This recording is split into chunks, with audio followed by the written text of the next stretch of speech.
Yeah, hello. Hope my voice clear and my screen also.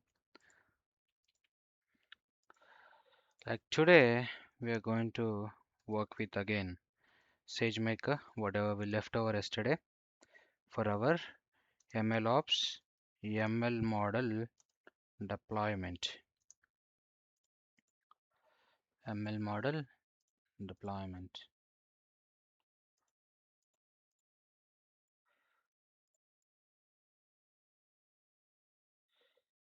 Okay.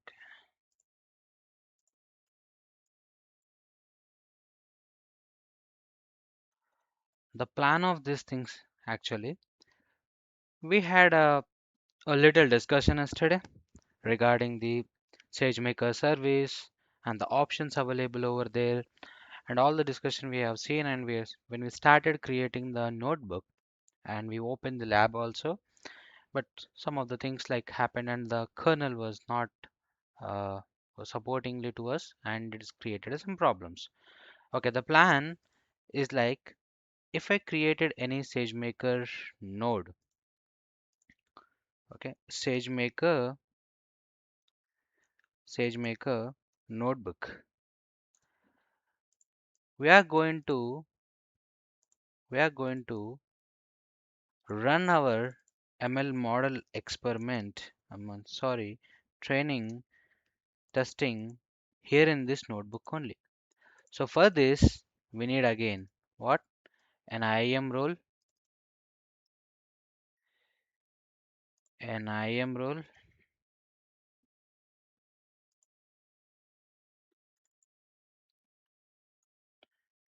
that should have a permissions of S3 and SageMaker. Full access, okay? It should be a full access, this IAM role. So this IAM role, we will be going to attach to our the SageMaker, this one. And we should also have one S3. So S3 bucket for keeping train data and test data and model save here only. Okay, we're going to do model save here in this S3 bucket. And similar way, we have other service like CloudWatch, which is nothing but a monitoring for a for your SageMaker node. Okay, SageMaker node. All the thing that you can see it here in the CloudWatch, whatever the errors happen while you are running your training or any Python exceptions, all these things we can find out from the this one. So here in this SageMaker node, we have couple of the options. The options like notebook, and we have one more options like training and endpoints and dashboard and cart also, it's card. Okay, so dashboard here, so we will be going to leverage these things, and with the endpoint we can deploy that. So what I'm planning here, once I get an any endpoint, example, I got an endpoint here, example, I got an endpoint.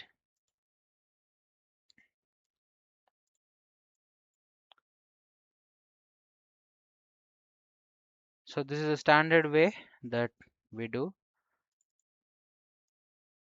here an endpoint. This endpoint is nothing but again an API call only. Okay, and creating I will be creating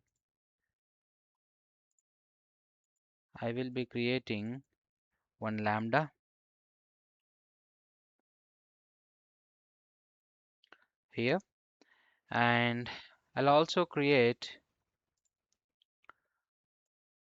API gateway don't know.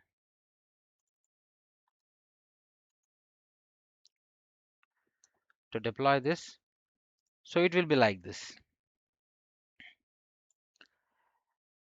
It will be like this.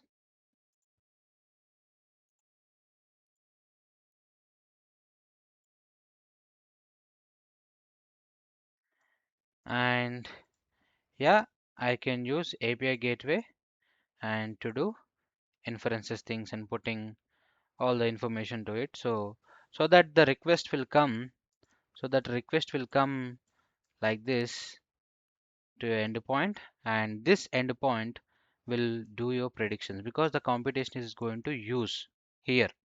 So here we have a server, and here we will use one server, and for this we will be using one server. So where this model again saving, this model is going to save in your S3 bucket. The model is going to save in the S3 bucket.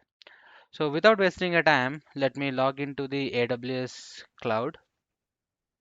Uh, Really, like so here, why we need Lambda? Like unnecessarily, we are paying too much cost to the AWS, right? So is there any way we can skip that Lambda part? yeah, you can create your own fast API and then load it. Mm, Okay. okay. So see, that's the standard Okay. process we would be using if you are on the cloud native. Otherwise, you create your own API. You are handling, you are already dealing with the APIM. You're using Kong API or many other APIs, and you wanted to use them so that Mm, deploy them and load the model over there with this endpoint and do. So no need of Lambda, no mm. need of API gateway. Could you please highlight low endpoint API gateway and Lambda is related? How endpoint API gateway and Lambda? See, we will deploy because API gateway here. Okay, API gateway is a kind of a wrapper. Yeah. So here we have a slash predicts. I wanted to give slash predict. Okay. And the code I'm going to deploy here in the Lambda. And I'm exposing with the API gateway. So API gateway is for multiple APIs to hub. It's in a hub kind of thing. So where you can manage the APIs. Okay, in the AWS. Mm, clear architecture. Fine, I think this is not the good one. Let me take this.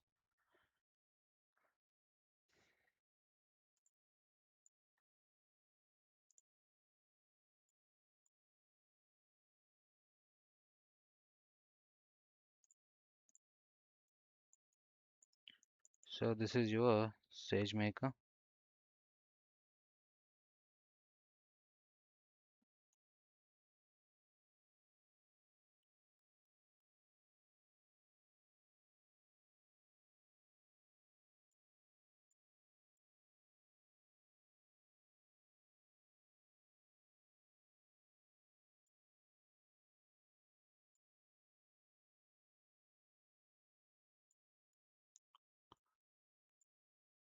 So if you really want the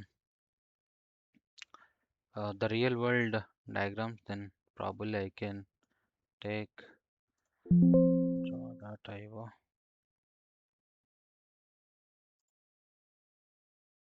Let me update this. It's good to have. I can also add it to the repository. And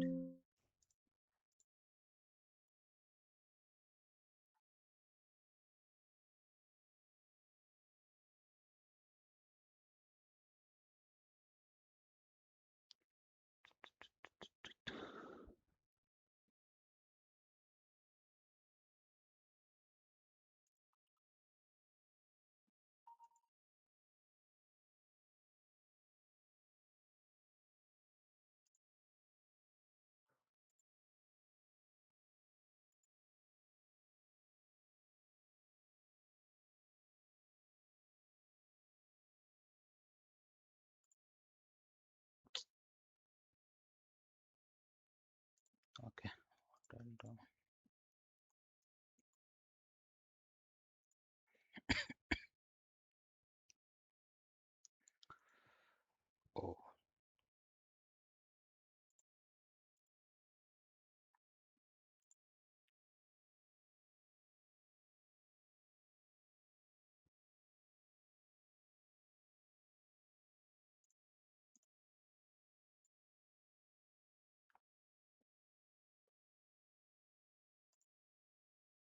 Okay. SageMaker, so the SageMaker. So this is my SageMaker now.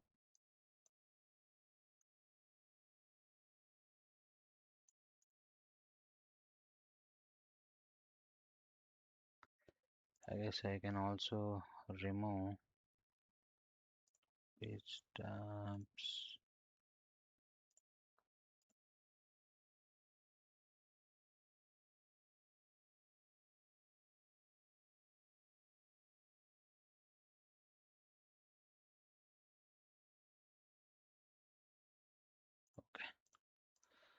And IAM role. This is a IAM role. So all this into your groups only. So here you can go more and come down and select your, not this one, 2026. That's fine. So I just only need this one. Apply. On the left side, if I come groups,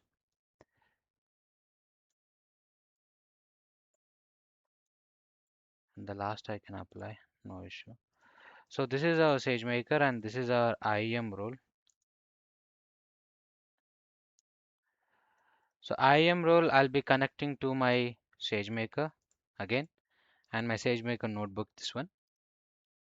And I would be having one S3 bucket. So this is my S3 bucket.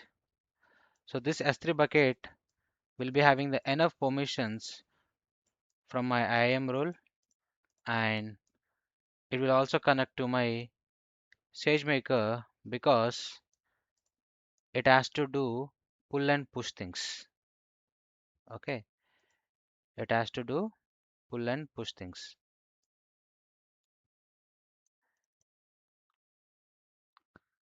Push data and save model.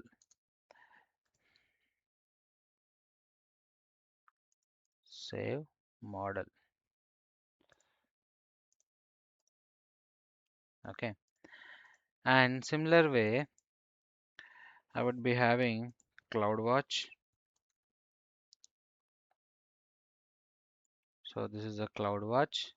So where my CloudWatch is completely monitors my SageMaker executions.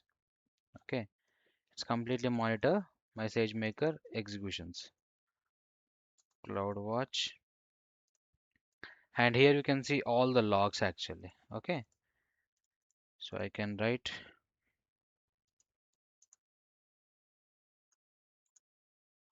logs. Cool. Now my model is going to be saved here.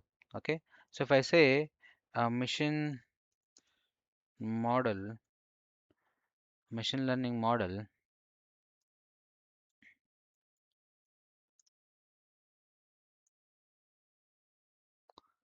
no, whatever. Okay, I'll just take this. So my machine learning model is going to save here in tar dot gz. So that could be your pickle, joblib, whatever, but you are saving your model here. Okay, so that is an extension of your model, the package, your packaging, and you're keeping it in the S3. So now here you have enough IAM role, and in this enough IAM role, you already need to provide, you need to provide enough permissions. The permissions like S3 full access and SageMaker full access. Okay, so we need to provide these permissions into this, and I'll be using the same thing. Okay, and I will be using the same role for my Lambda as well. Now I want a Lambda. I want a Lambda. This is my Lambda. So I'll be deploying a code. This code you can keep it in your GitHub. Again, your GitHub, your notebook also, your notebook, your codes, everything you can sync to your SageMaker, and I'll sync. You can use this code to deploy in this Lambda. Okay, Lambda. So this Lambda, again, having same IAM role attachment. Okay, same IAM role attachment.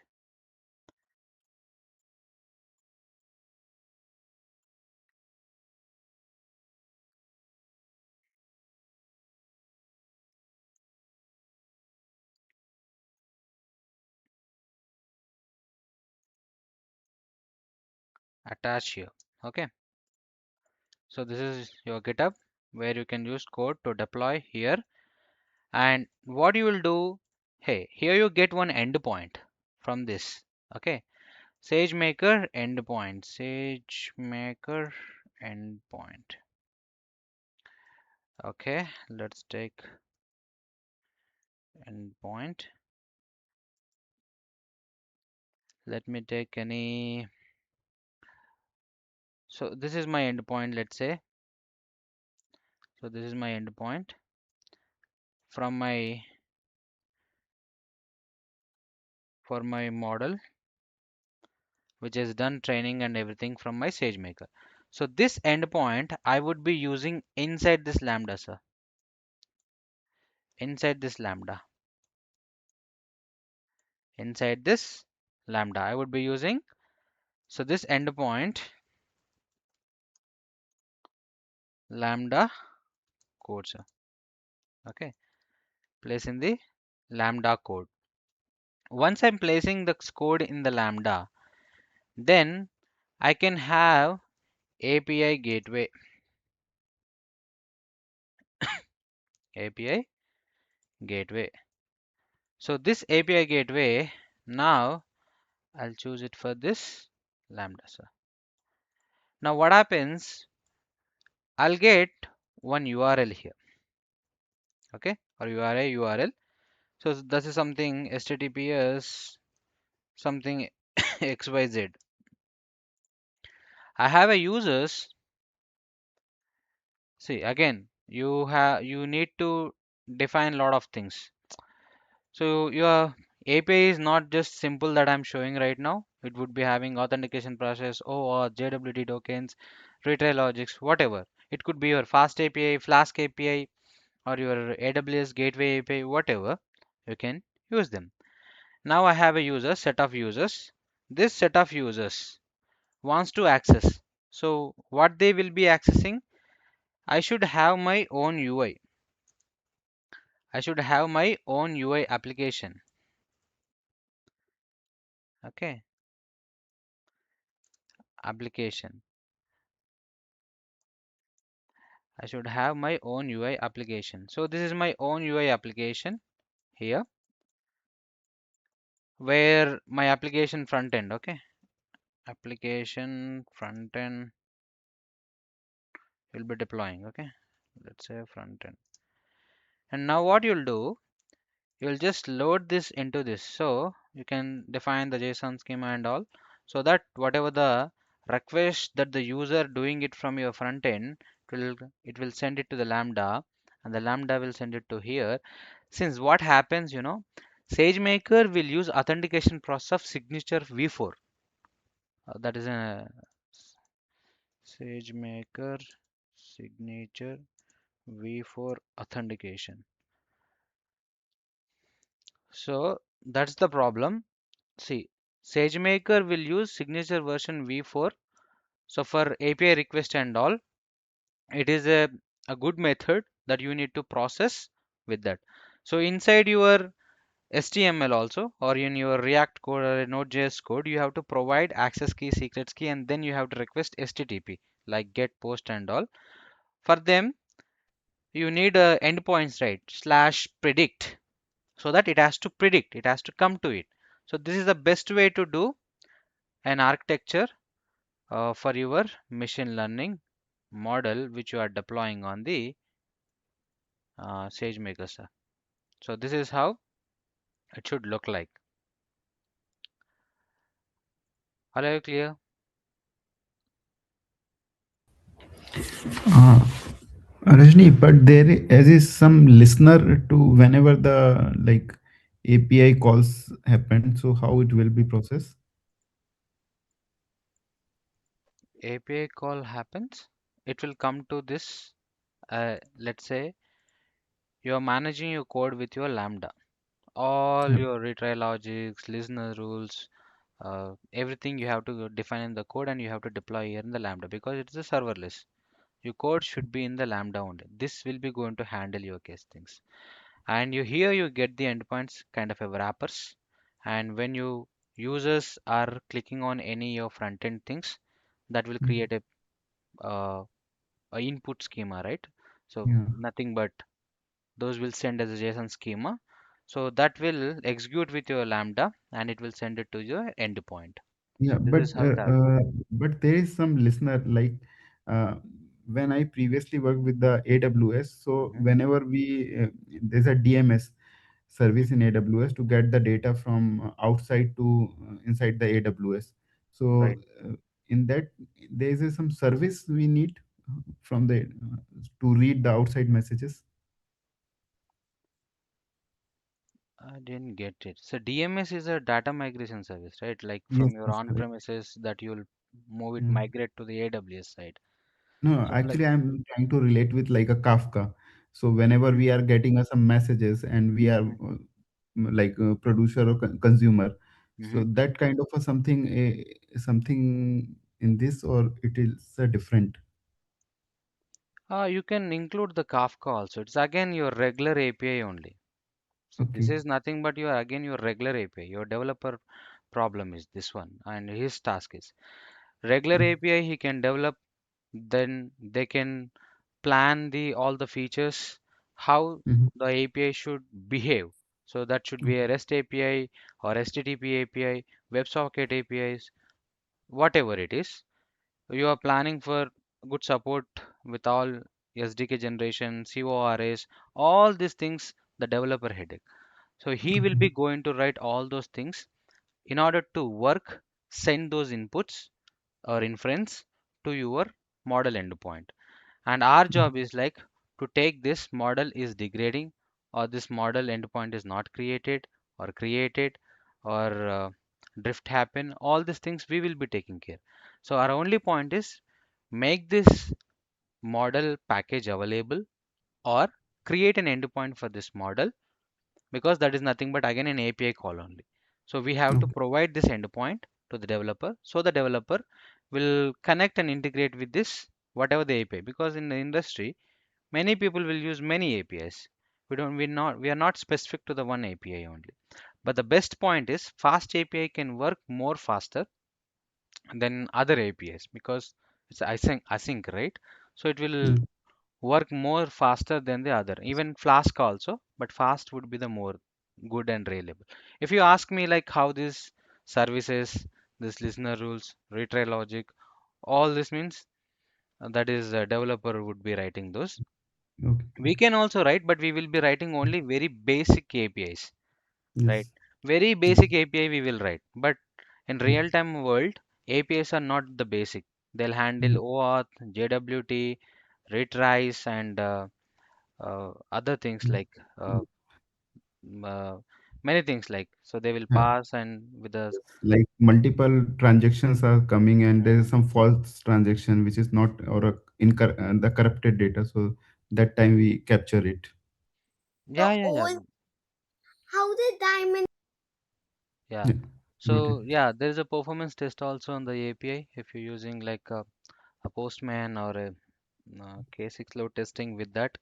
So people will be doing on it, and there will be scenarios, web scenarios they will write, or API scenarios they will write. Like as you said, scenario one is if it's a false input data came and how this API is reacting. What is the Yes. payload, the body type it is coming. So most probably you will authenticate with the VRI token in the Swagger, and with that you will be able to see with your backend. And scenario 2, if the positive things are coming and how it is responding, or if it is security scenario. So like different scenarios developer will be writing and checking on the API side. Okay, so this API thing again, the developer task, not our ML engineer or a MLOps engineer task. Our only point is something is not working or weird, we have to coordinate with them. And Lambda will trigger in this through the cron job or automated. We are not triggering, we are deploying API code here instead. See, I can use EC2 also. In the place of Lambda, I can use EC2 also. In the place of Lambda, I can use EKS also. Okay. Okay. Got it. Got it. Okay. Got So it. I'm using it as a serverless platform to deploy. Yeah. Okay. That's Thank you. the thing. Yeah.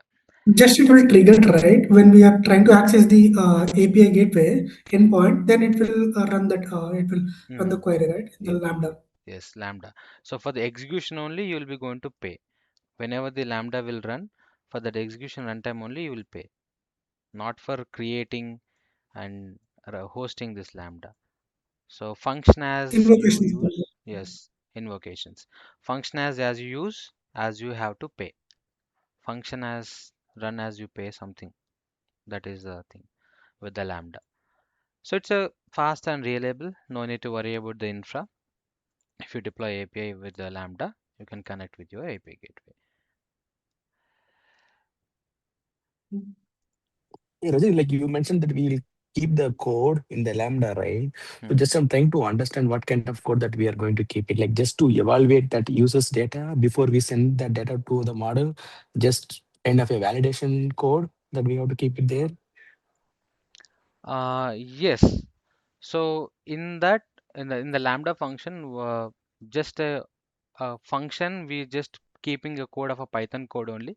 Nothing but Mm-hmm. it is going to use the existing role and then it will process the all the data which is coming from our UI.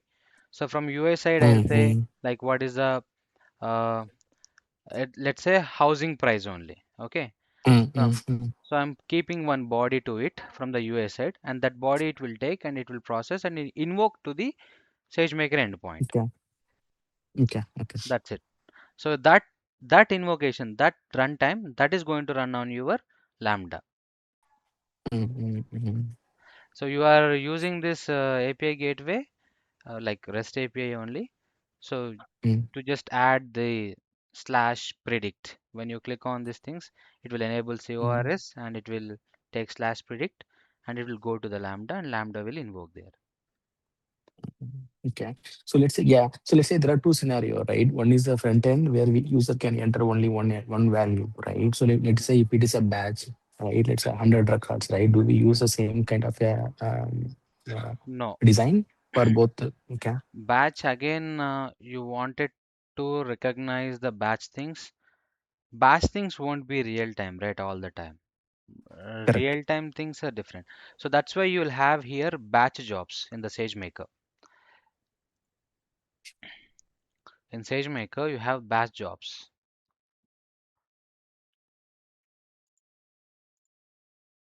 batch transform jobs. So you take a week of time and 1 month of time data, and then you run this batch things with your model on by creating the job here, not there. Okay. So probably we'll have two kind of a plan, right? One for online and another one for the batch. So basically, Batch. it is going to call the same model with two different design. Okay. Yes, yes. Like your Okay. churn, discovery models, fraud detection models, of one audit model, or your discovery models, one thing, and other like similar kind of it. Healthcare also, if you see, so patient list audit model also, or historic patient graph model also, like to identify the which are all the category patients are in it. So those different models, you can use any model for it as per your business case. Different models, we want a batch, then you will be collecting and keeping as historic data, and then you will run a batch of data at this model and you will identify them So this category people are like this category people are like this if you're using clustering. So you will able to identify easily. But why do run this jobs, batch transform jobs? You can also find it those information from the EDA as well. If you have good data, all the data is perfect data, then you can find it from the EDA as well. So if more than EDA, you really wanted to implement that on the model level to find out the like heuristic kind of approach, then you can go with the batch things. But batch things, it depends on your model. If you're using it e-commerce side, every day you have to, let's say Amazon or Flipkart, every day running 200 plus models, every day they run drifts, and often like every Mhm. 15 days they will deploy, each model they will retrain and they'll deploy. So they'll keep there's a iteration periods for each model. So whatever the model which is running right now, the model would be already trained and they are running the drifts or 1 month back and 15 days back only. So on a everyday basis, they collect lot of data. With the lot of data, they will do a drift at the data level only. They not even touch the model. They only do at the data level only. Data level only, they will find all the variations. With that variations, they will find with the tier wise. Like if a customers are 1,000 customers, and what is the difference between the actual data and the generated data? And if a customer's 10,000 to 20,000, what is the variation coming? So if a customer's from 30,000 to 1 lakh, when they are hitting, so what is the variation is coming over there? Like that, tier was records they will do. And after that, they will decide whether we have to go for retraining, how often. The different strategies Okay. again. Okay. Right. So, okay. So let's get into I this got it. lab. Like, Yeah. If I go to And I have my, one to hmm, actually. So in the API gateway, so we have a multiple nodes, right? Like slash payment, slash backend, and the backend front hmm, end, right? hmm, So when we hit the payment, then it will trigger the Lambda function, right? hmm. So in that case, we have to use the three Lambda functions, or how we are segregating those things So for in each, the routes. so for those things, you have to deploy each API. If you are worried about the each API to handle the specific job, you have to deploy them. Otherwise, if you're consolidating all those endpoints with one API, that is also works, but that will be very headache to you. So if you go to any Swagger in the one API, and you can call multiple things actually, multiple endpoints you can call. In one API, you can call like With that. one, Yes. only one Lambda function. Yes, one Lambda function, you can manage them. When you're feeling like, oh, no, no, no, no, this is different and I'm not able to do that. Sometimes the consolidation will be very breakage. Okay, so you have to deploy two different APIs. When you see in the organizations, you will find a lot of APIs. You will have an API for search API, you will have an API for payment API, you will have an API for orders API, you will have an API for different things also. Sometimes one API can handle all these endpoints to forward the services. So it's up to you. Like if you consolidate them, it will be very bulky API. If you have a different APIs, then it will be very decoupled and easy to manage. And all of those APIs you can manage from the APIM APIM service there, right? So as a central hub, you can manage all those things from one APIM, like API gateway or your Kong or your APIM. From there, you can manage all the APIs. Okay. right. Yeah. One final question, Rajni. So let's say if the API is taking so much time, right? For in your current design, there is no alerting mechanism, right? Do we need to set up any alerting? Let's say if there is some performance issue or whatever. So how do we know that there is some performance issue or some issue? Users are not getting that prediction, right? Okay. Do we have that any? Yeah. So we will enable the same monitoring on the API level as well with our CloudWatch if you're using API gateway, or if you're using any uh, observability like Prometheus, so Grafana and all. So you will be logging all 401 other unauthorized 400 bad request 404 not found, those kind of things you will be logging over there with your Dynatrace, Datadog, or any other monitoring tool that you can use. Ultimately, your API is deploying over the your Kubernetes, so you can get it there. If your API is deployed on the AWS side, you have a CloudWatch to get all this. You need to configure this monitoring things so that it will log everything over there. You can see there what is the rate limit Okay. is happening. All these things you can monitor. Okay. I got it. Yeah. Thank you. Yeah. So even inference logs also we can also monitor. So for inference logging also now right now Dy- Datadog are also giving good options to monitor this all LLM things and the first inference level loggings and inference level different level of logging things. So we have the tools already present. So we have to integrate them and see how it is happening. In real-time world also normal APIs that can be monitored with APM. Uh, if you are running as a container, then inject a sidecar container into that and scrape all the information with your service and upload into your Grafana. There you have an explore option. With the explore option, there you will get three things: metrics, logging, and traces. If you go over there, you can find all the information how your API is behaving. So I'll show in the Grafana also, like Grafana explore option, some image.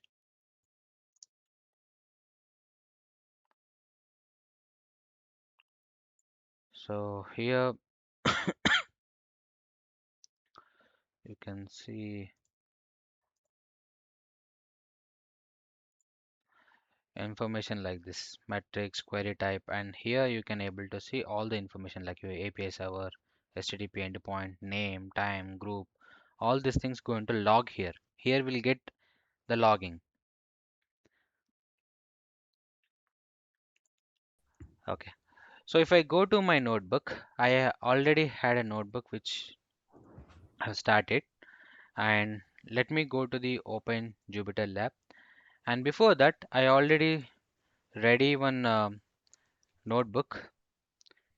You can also check this. I'm sharing in the chat.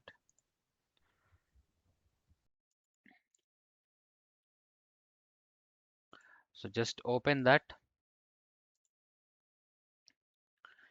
and see here the I kept in the Google Colab the same code that we are going to use, and each step that I'm going to use, first I need to create a S3 bucket. I need to create an S3 bucket like yesterday. Create an S3 bucket. S3 bucket name is like I would like to do experiment on the some house prediction. Okay, SageMaker like HYD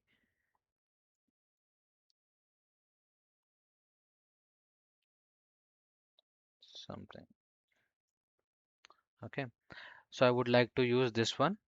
So if you go here, I guess, yeah, so I kept the same thing only. So this is the one I would like to use as a bucket name, and just come down and create bucket. Bucket is created. Similar way I have to go and IAM role, and I have to create one IAM role. Okay, so here yesterday we seen right how to create an IAM role. IAM role, just say that SageMaker and select this one, next, and choose this one and go next. Say that test SageMaker. Okay,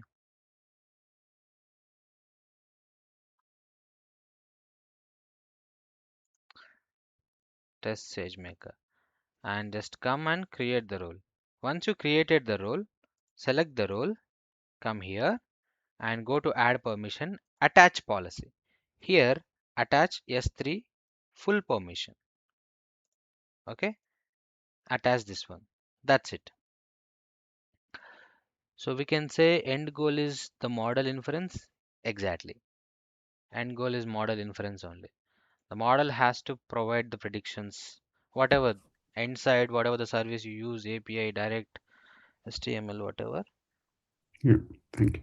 Yeah. So here I have added this permission so that my role would be having all the permissions to interact with my notebook. Okay. Now let me open notebook, and here left side we need to see training jobs, and we need to see deployable models, and we need to see endpoint or endpoint configurations. Okay. So this is our a baseline model that in industry we will be using in the first level of baseline model, and then probably then we are going to model governance, and we will see in the dashboard, and then we will do a wiki here. Wiki means we document everything, like all the metrics and all the information about the model, and then we'll export as a PDF, and we will showcase to a management and the data science engineer. And okay, all good, discussion is done, approval gone. Then you will be going to the doing some kind of experiments. Experiments in the sense, here you can see shadow test. Shadow test is you're really providing a real kind of traffic to it, and then you are seeing that whether it is performing good or not. And with this compilation jobs, you can able to understand how the model is behaving. Okay, so the status of the model, and then you will understand this model, can it optimized or not.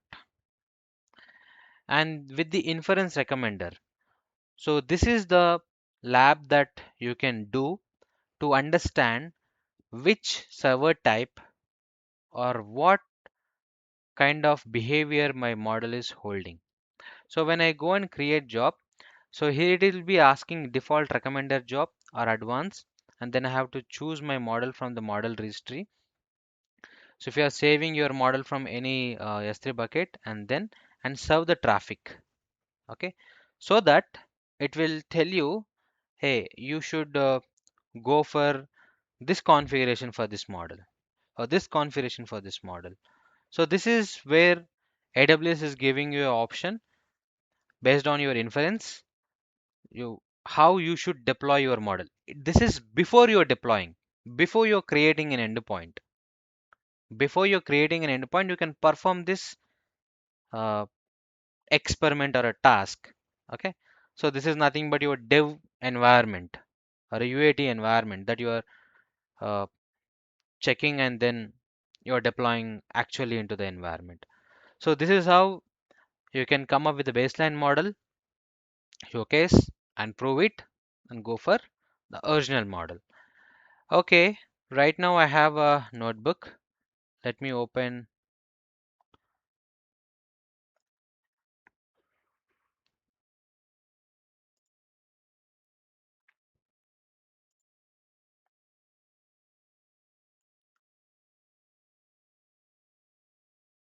Cool.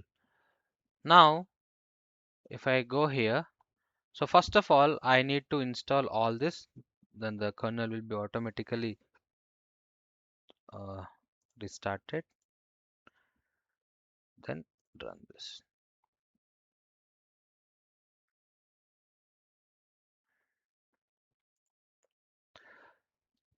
So let's import our thing which we have already created session, right? And the role which I created for the this SageMaker notebook as we seen in the yesterday. And inside this bucket, it will going to create this folder name. Okay, you can do parallelly with me.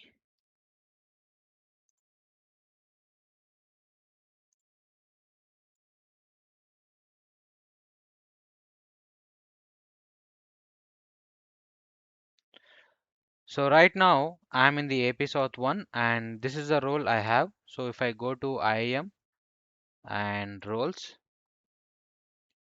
so this is the role I have created. and this node is using this role. I have full S3 permissions and SageMaker permissions. Okay, and I would like to load a data which is Hyderabad house data, which is directly from the Hugging Face. Okay, just take this and if you run, so this is some of the areas, location and areas and the bedroom and index and the price of these things. The first 5 rows of the data. It's a very basic data, synthetic kind of a data only we're taking from Hugging Face. In your case, on a baseline models, you will take it from the BigQuery, you store it in the S3, or if you are in the GCP, you direct from the BigQuery, or if you are on the AWS and this data, you get it from S3 also, or you get it from directly from any of your source like database source. You will get it this, and then you will load it, and you will do a kind of EDA, a feature engineering work. If already the data is aggregated and enough, then you just convert the data and you'll go for a training process for this baseline things. Okay, and once I have load the data, then I can go split the data into two things. One is train and one is test. So here I would be cleaning and then I would be splitting into that, and I'll get one target value I have to. So when you run this code, it will split into two things. Here you can see two files it will create. Okay, under the data folder, two files it is created. So we never keep these files in the local. So this is right now local. We never keep this. We will always push this into the our S3 bucket. If I come to my S3 bucket, inside my S3 bucket, do I have anything? No, nothing here. I have to see the folder. Inside that, it has to upload. To upload, this is the code. Just upload this session upload and the path from your local and the bucket name. So these things we already defined here. Okay, defined here.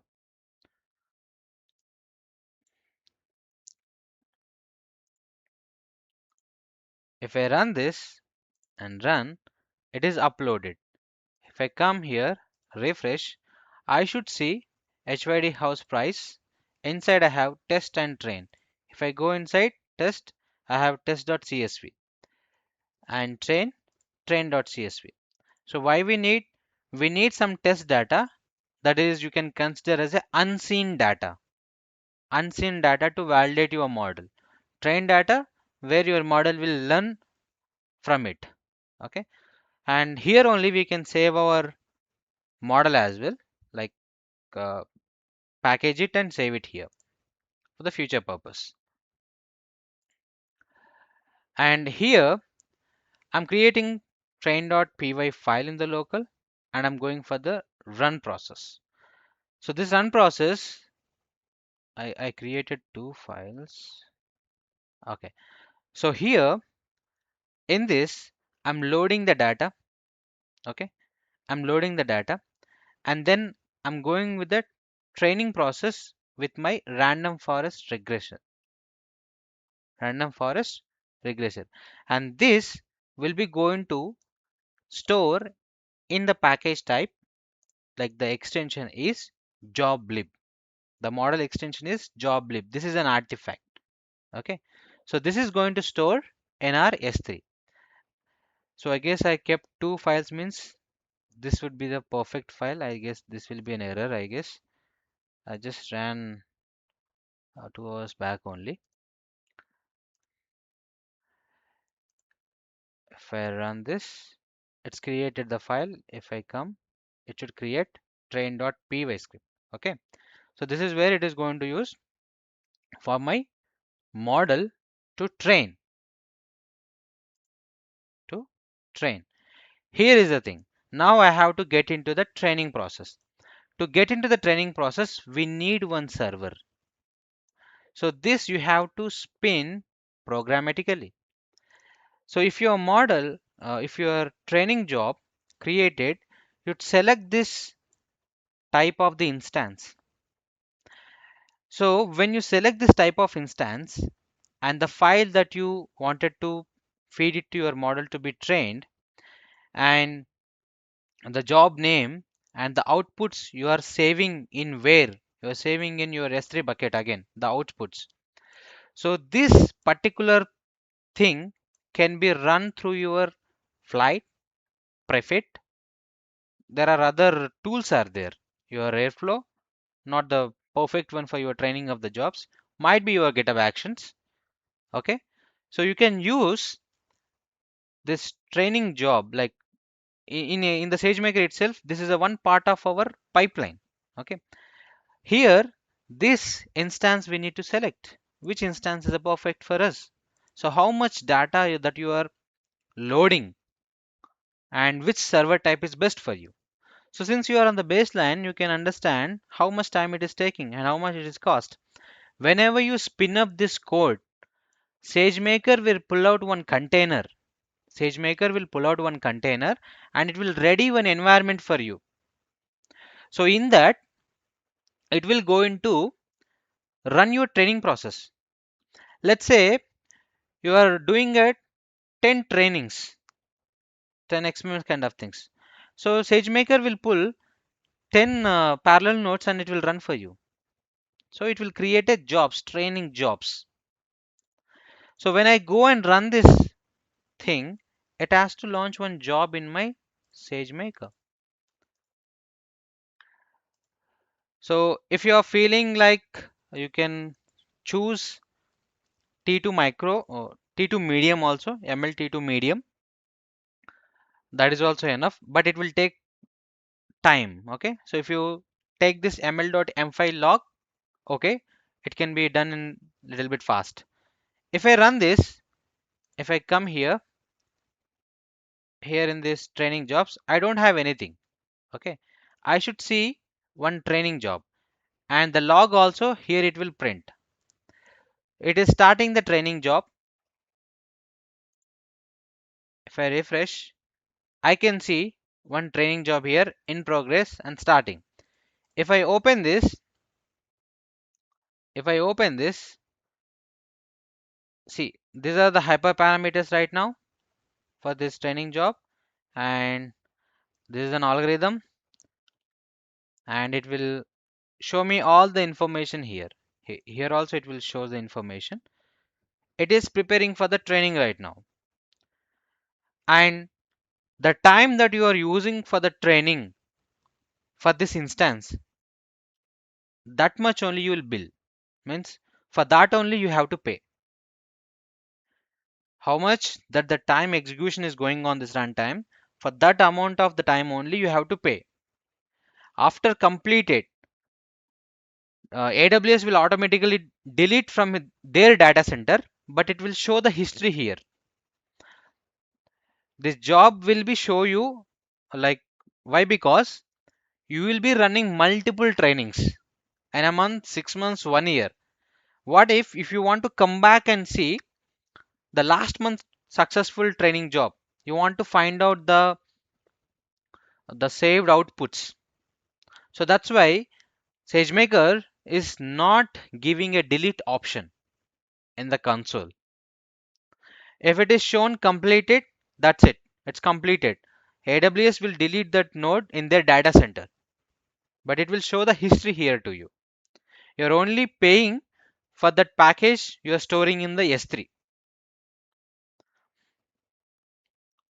So downloading input data and now downloading the training image.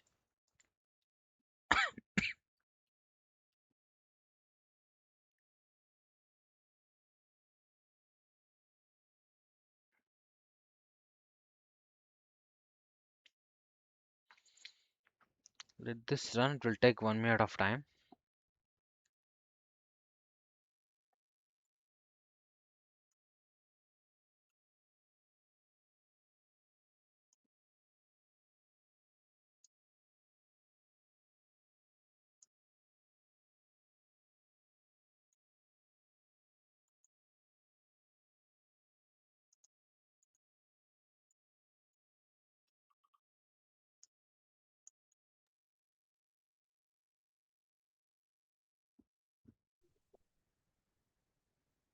I have one question, Rajinikanth.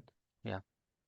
Yeah, let's say if I wanted to run the training part on EKS environment, that also we can do from here. No, we can't do from the SageMaker. SageMaker itself is a platform for us. No, from the Okay. EKS side, you have to select one GPU node. With the GPU node, you have to run a pod by NVIDIA plugin, and then you have to allocate the resources from that node, and then you have to run over there in the pod. Okay, and the node on which the training is running, there we need to install the libraries as well, Yes, right? So yes. that Yeah, that so for that that you have to use init container. init container. Okay. Yeah. So probably you will be having a Docker image, right? So Docker image will be load if it is a golden image, like yesterday I said. If it is a Mhm. golden image, like in the SageMaker we are using, you can dump and load that image before your main container run. In the main container, you can start this training process. Okay. So on this instance, it will create a container, and on that container, it will do the training part, right? Yes, it will. So you can claim that pod name as an executor in your GitHub Actions for this training process. So when the training is going on, when Mm-hmm. the training is going on, so it Mm-hmm. will select runner name as your pod. Mm-hmm. So there it will run. Okay.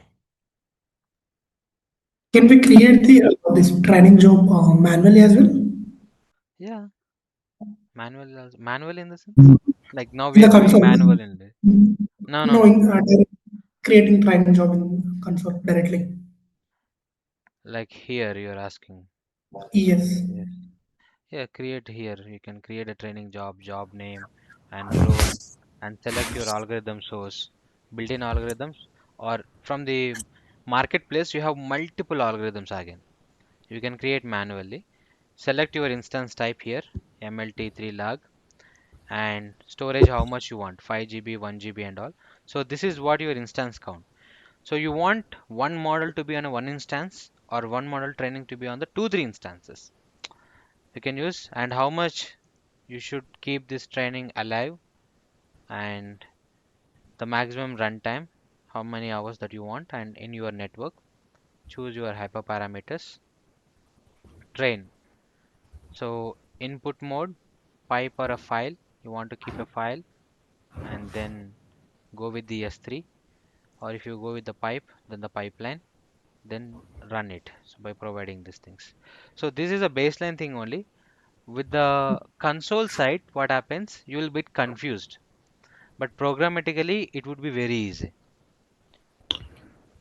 Yeah, one question, like in the CI/CD way, uh, we will deploy like a Python notebook or a pickle file. How interact in the CI/CD way in SageMaker?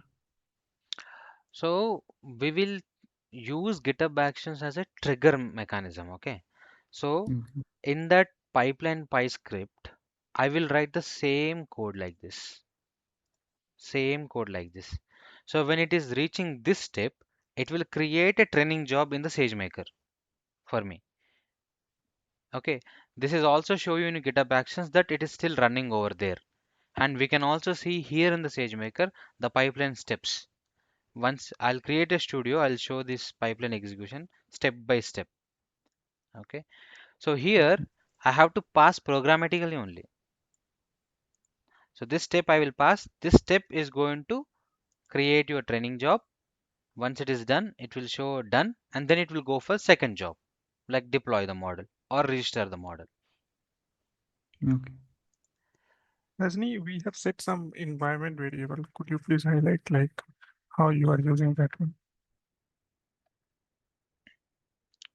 Here in the SageMaker, Yes, this like one. no, it's in our code, notebook code. A train directory, model directory. Above. This one. Sorry. Above. Yes, those SM channels. Yeah, yeah, those little bit is. Yeah, Yes, here. yeah, yeah. So it is from the environment of our training logic actually. when this training job is creating, right? It's a container. It's going to take the container. So from the container, the training directory which we create, it's going to create and it will take this path. This is the path of our container, SageMaker container. So Okay. OPT, ML, input and data. So up to here, this is the container path. This it will be going to use for this the rest of the process. And model directory, it will be generating the model itself over there under this OPT ML model. Like in our Docker container, when we see the path will be there, right? When we set up any environment, Yes, that is the yes. path of this. This is an So, environment path of the SageMaker container. okay. If I So, show you, yeah, yeah, we yeah, are pushing the data into S3. So that data we are not using for training, right? and that data only we are using. I mean, so during training, we are not reading data from there. Uh, Here only I'm creating this train.py Uh, file, and this CSV file I am pushing here, right? yes, yes, Train. This file yes. only I'm using. Okay. This file only I'm using for training process. For training process, I'll be using train.csv, Yeah, which is but in my local right now. yeah, correct. That's what. So using the same file, but location is different, right? We are Yes, not yes. using from S3. We are using from our Local. container Mm, directory. exactly, exactly. From Mm. this data here, you can say data. Yeah. Inside this data, input inside this data, we have this file. From the local of this container I'm using, but I'm keeping this as a backup. What happens? Loading local will be very easy. If you Mm. ask me, S3 pushing and pulling will cost you the data transactions. So Okay. the transaction will be happen, right? Like downloading 1 GB of data, uploading 1 GB of data. S3 will bill on it. So instead, you can load in the local itself. Would be very easy. Mhm. That's the Okay. point. Yeah, yeah, yeah. Thank you. And if I come here, yes, I have my training job completed. Completed means done. SageMaker container deleted from the AWS data center. Okay, it took 114 time seconds, and billable time is this much only. You can see this is a billable time. For this only, it will again 0.001 cent it will be going to charge. And this is the information that you can use it for. Instance type is this one, instance count is this one. Sometimes in the endpoint level, when we serve the traffic, we can do application auto scaling also in the SageMaker itself. Fine. My next thing is, once I have created, you can see all the information. So model directory this one, master hostname is algo one. Uh, the model is going to save in your this path, okay, and also it is going to push into our bucket also. Here you can see folder it is created. Source, I can see source directory tar.gz. This is where I'm packaging my model. So whenever you want as a backup, then you can utilize this package and again you can redeploy. But 1 month back model you never redeploy. Okay, but it is for your history versioning. We will package and we will keep it like this. If I come down again, and the next thing is I have to deploy the model. Okay, so if you are practicing anytime that you wanted to delete the endpoint, you can use this. I didn't add any text here properly. So right now we have to deploy the model. So deploy the model, I'm using ML-T2 medium, which is a low price. Don't use ML-M5 large. That is more, even for training process also use this one. Edit and use this one. What I'll do, I'll just go and deploy. So when I'm going to run, I should see an deployable model, not endpoint. Okay, deployable model here. So we can create the model also here, but let me run this. So this is my name of the endpoint right now. Okay, so endpoint came. If you click on here, so model location in your S3, it's a single mode model only, and the container one it is using, and this is the container which is SageMaker is using for your model to deploy. And which one it is, sir? SageMaker scikit-learn CPU py3 only. So whatever, but they are using CPU container for us for this model. And these are the environment variables that they configured, and network. And if you wanted to deploy, run an inference job, here you can choose. So this is how you can run your inference recommender before you go for any direct deployment into your production level. Or you want to create a batch job for this model. So you have 1 month of data from S3 and you wanted to run it on this. You can create a batch job directly here. See here, you can only delete. You cannot stop this one. Okay. Come to the models, and left side, if I go here, I have an endpoint. Okay. Click on this endpoint. It's still creating. So it asks what it will be doing in the background SageMaker. It will always do ping, health check pings to that container. So if it is okay, then it will show successful. And this is where you do invocations. This is a URL. You can directly take this URL, keep it at your HTML code, and do your invocations. And it will charge per your invocation. Okay. So very less only. It will charge per your whatever the inference invocation that you are doing. So these invocations we are doing it from the Lambda. So that's the only difference. We are adding a layer over there.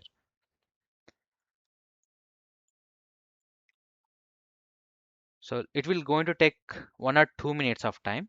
Then it will be ready here. So we have to use this endpoint.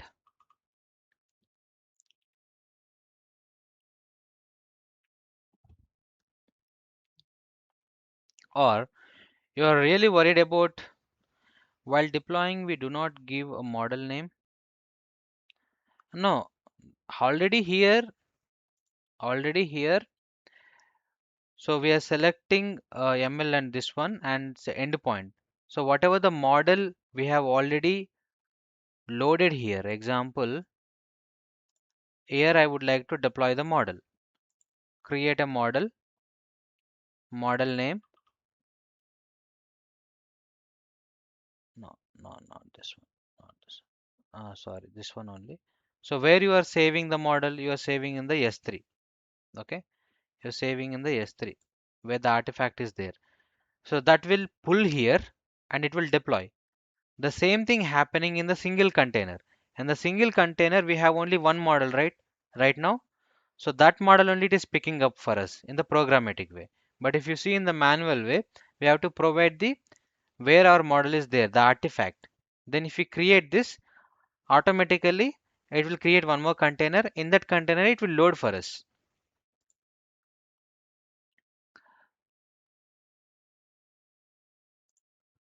Here.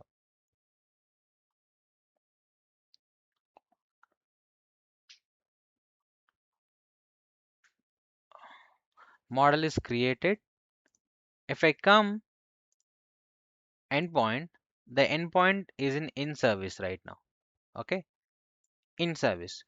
So I can use endpoint to predict the things.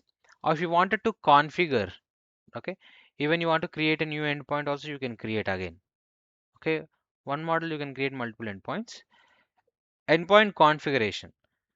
If you click on endpoint configuration, here you can give how do you want your endpoint, provisioned or server. Go with the provision. How do you want your invocation, async, and where do you want to do this, production or shadow? If you're going with the production, then what is your instance type and initial instance count and weight and volume.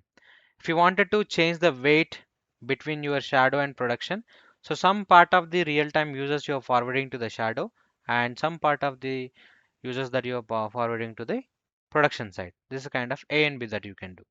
Then you create the endpoint. But right now, if you wanted to gain deploy my model on SageMaker, then now this time it will use old test and train data present on the S3, or it will use new data. If you want to provide the new data from the new S3 bucket, it will use that one only. You have to change it here. You have to change in your program. So here, just change the bucket name, okay? Then it will take the data from there if that data is already there in the S3. Right now, what we are doing, we're directly loading from the Hugging Face. We're directly downloading from the Hugging Face to notebook server. We are preparing the data, then we are pushing into the S3.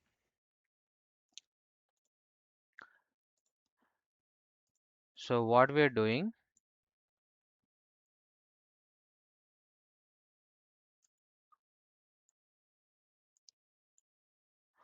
let's say this is an Hugging Face.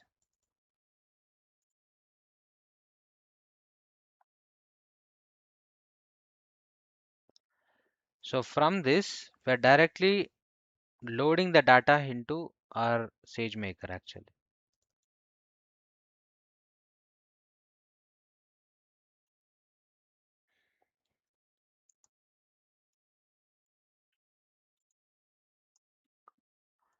From here,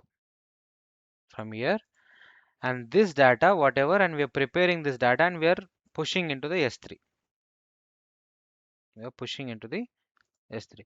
So sometimes what happens, you will download and prepare in your local or in this is called ETL again. Okay, you download and you prepare and then you will put it here into your S3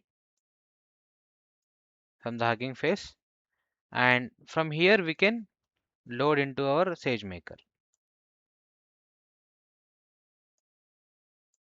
Load into our SageMaker. This is how it will be. So either way we can use, but in the real-time case, you will pull it from the S3. You never store all those things in the local itself. If you are one instance and multiple engineers are there, you create a different folders and different notebooks on the single server. I have a team of 2-3 data science engineers. They create their own 2-3 notebooks. They'll run. They'll do their run and they use the single server only to save the time and cost. If parallelly they are running, the server may get into hang. Then they have to wait until one person should be done their work. So that's the problem.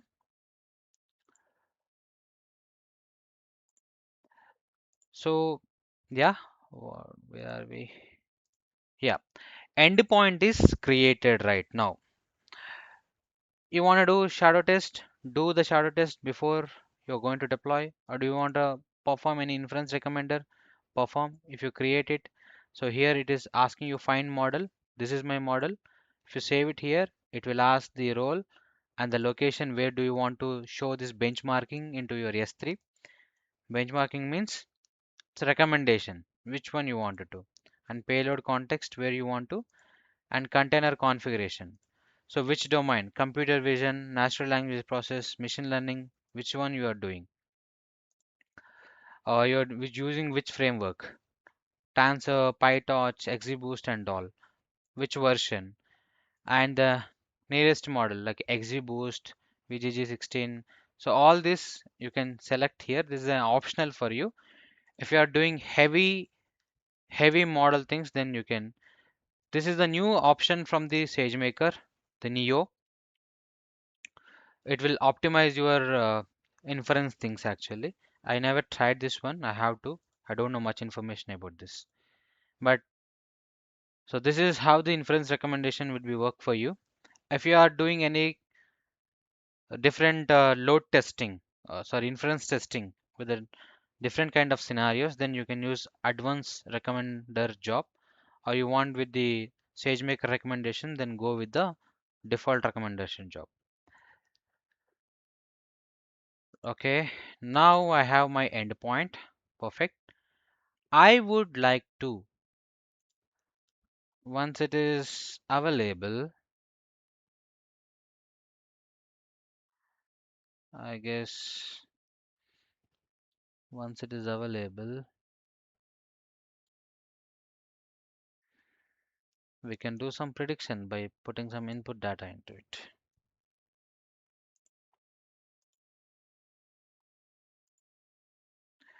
So actual house price is 33.0. Some around the predicted house price is 32 and actual price is 33. So it is telling that the area is 200 square feet and the index is 291 from the data. Very basic. We are not doing a real kind of thing. Just to show the process, I'm taking this a very basic data as a baseline. Okay, this is not the real one. Don't commit this as a real one, but it's a kind of mimicking. I would like to pass this endpoint with my Lambda right now. For that, go to your Lambda.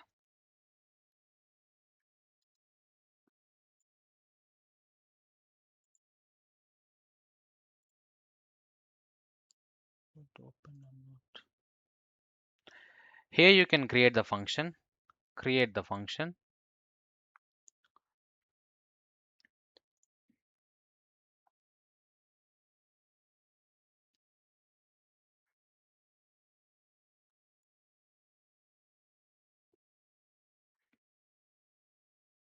Lambda. Okay. And select your Python as a runtime. Python 312 would be the better one. And into 64. Okay.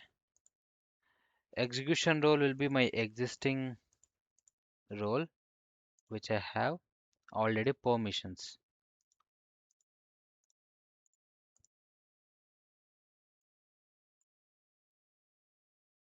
SageMaker permissions test.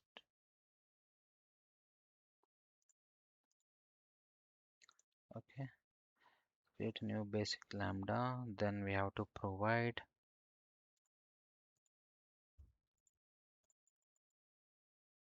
It's not popping up. The same region only, right?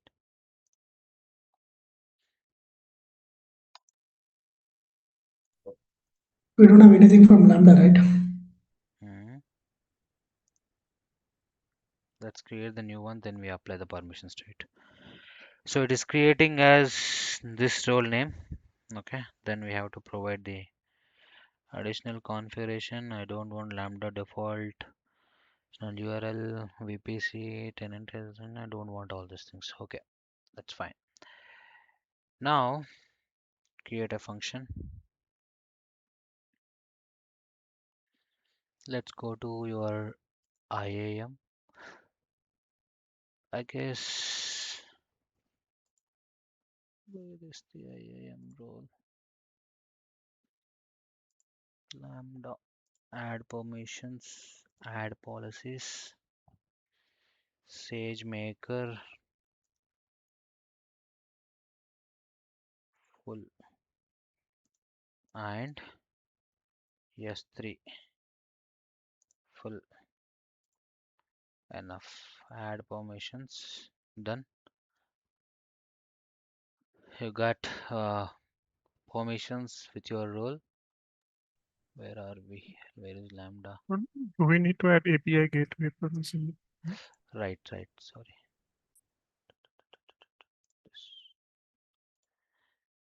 attach policy API gateway full access.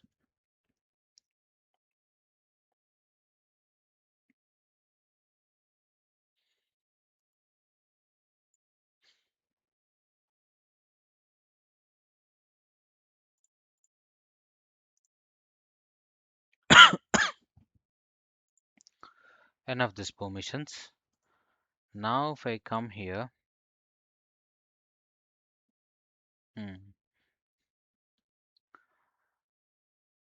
so this is your VS Code. I'll go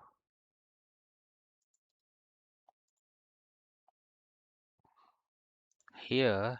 I created a folder. Under this folder you have Lambda code py. Just copy this and go here and just deploy and just see the endpoint is the correct endpoint. This is the endpoint.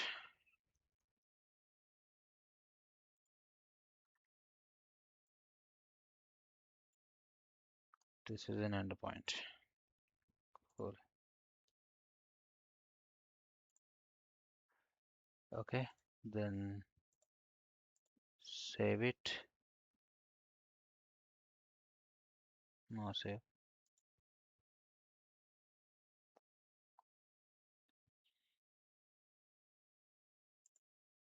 So if you have any code from your zip that you also you can use, or any from the S3 also you can use actually.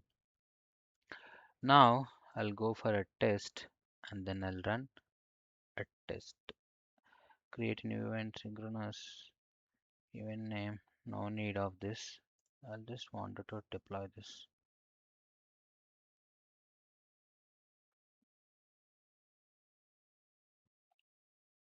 Okay. So my event name is test.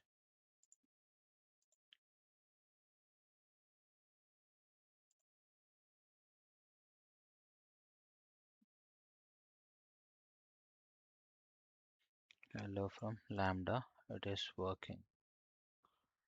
Now too much big.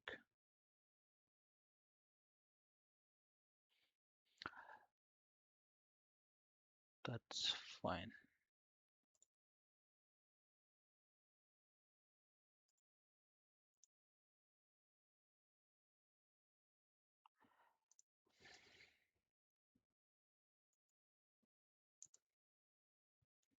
API gateway. Create an API gateway.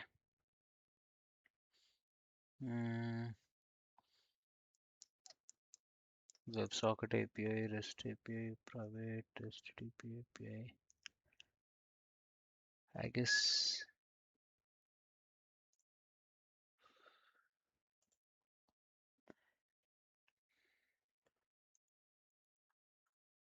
API. I don't want. I just want to create. This is new API which provides me the house protection.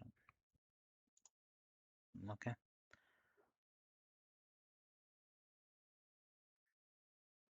Regional security happy for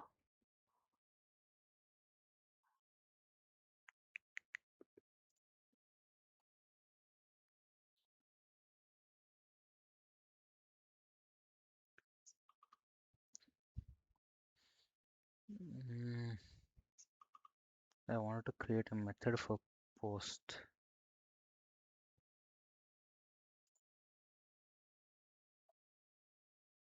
Method type post lambda only.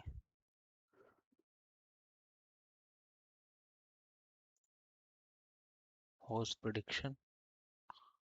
Oh, integration timeout is okay, fine. I should there would be a CORS. If not, then I guess it is going to fail for us.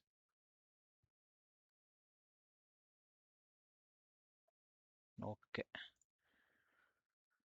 Create method. Now I have the post create method. Okay. Now you got it, and deploy API. New stage. Stage name is dev testing. Deploy.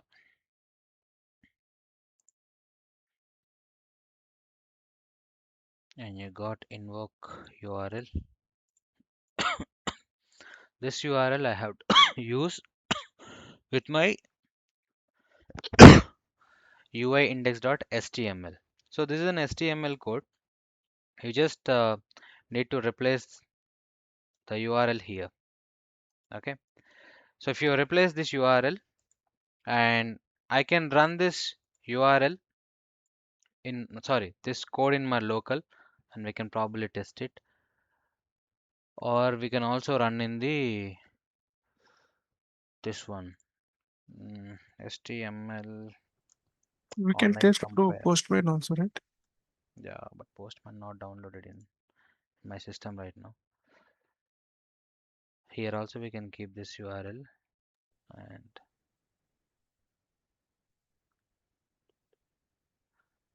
the problem is here to then tested this code, but not the problem. Copy API gateway URL.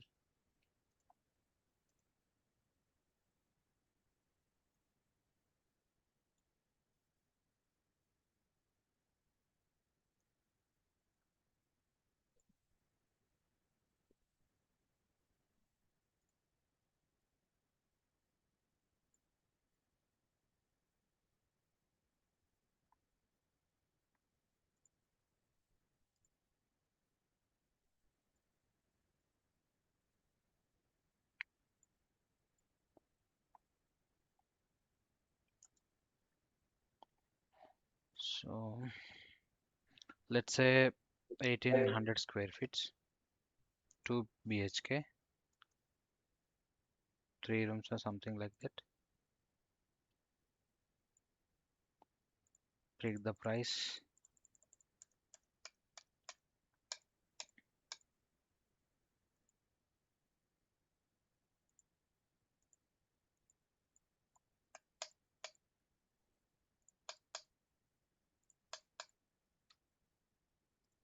I guess I have to run from local. Otherwise, let me create a local file with my anti-gravity. Or let me take my VS Code.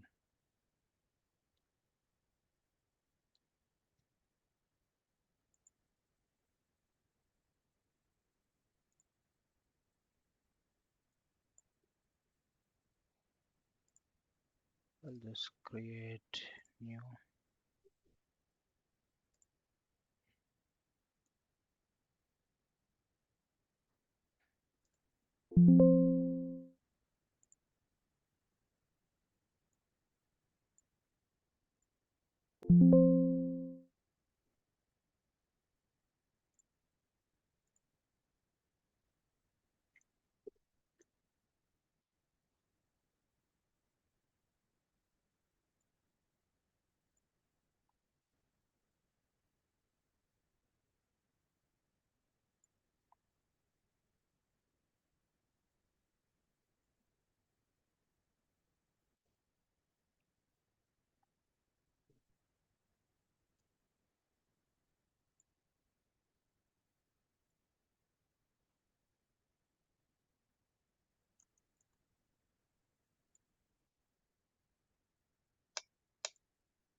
separated by commas.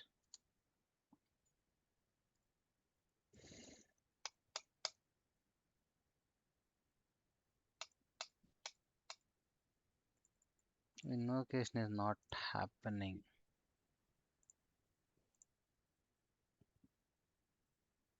Mhm.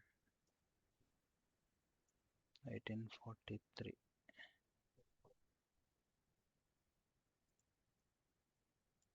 Mhm.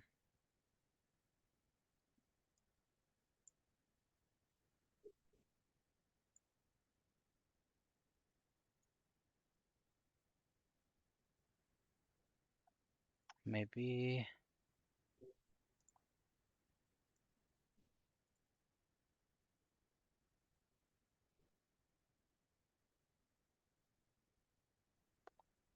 set the path and the post path.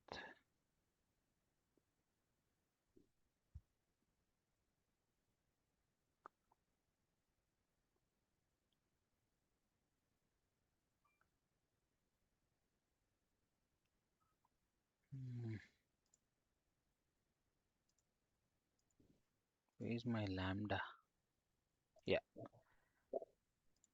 Array, I didn't deploy the lambda, yaar. That's the problem. Let me run right now.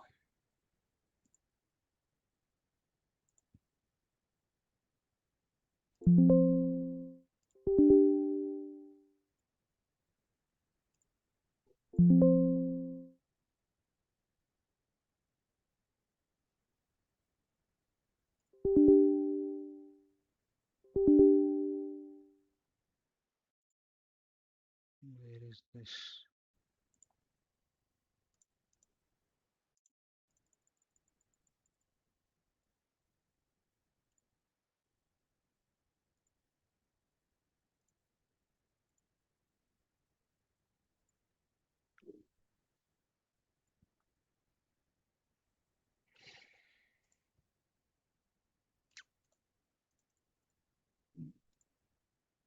Some problem.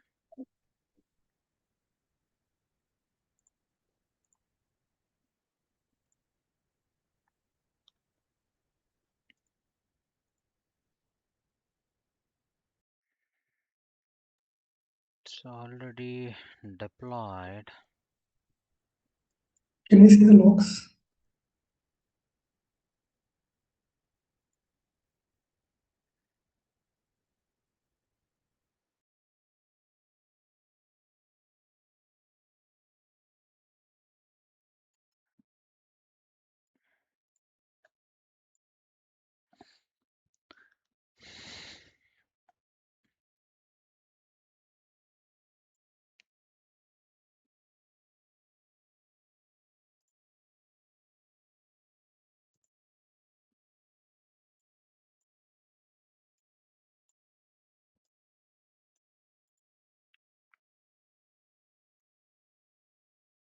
It's deployed.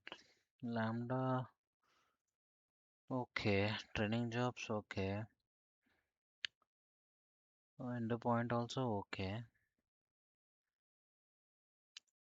Where it is going? Then let me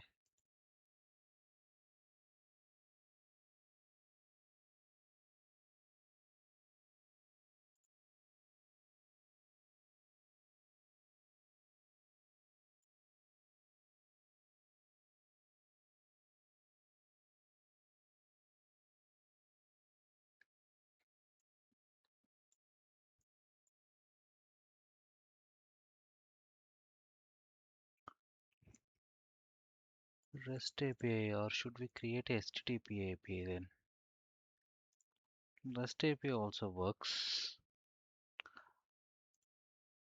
It has to print here. Mhm.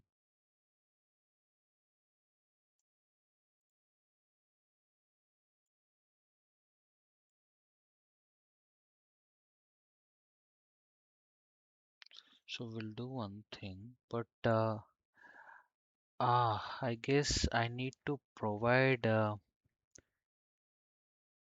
SageMaker is not getting authenticated, might be. That's the problem.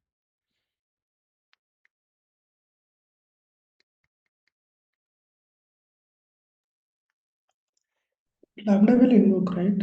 SageMaker. Hmm.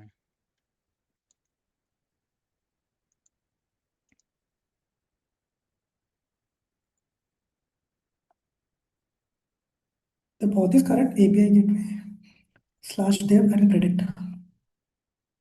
Yeah, because in the dev I have deployed, right? It's the dev stage. Even if I run the same,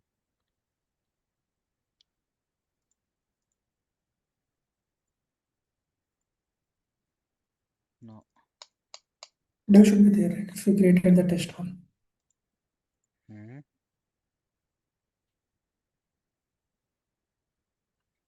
So I'd remove dev also and devos because the URL itself is dev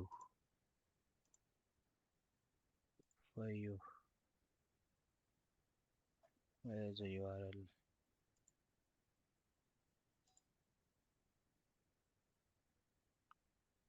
Posting and all.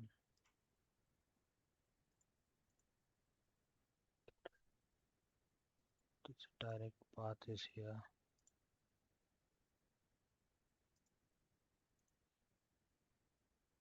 Hey, where is this URL? I need to enable CORS also. Default content type access. Just save this.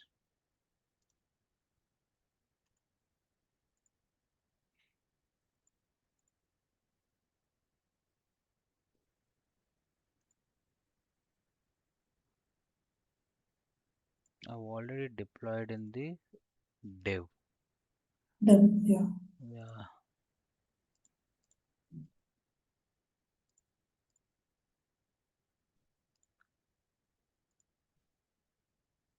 Stages.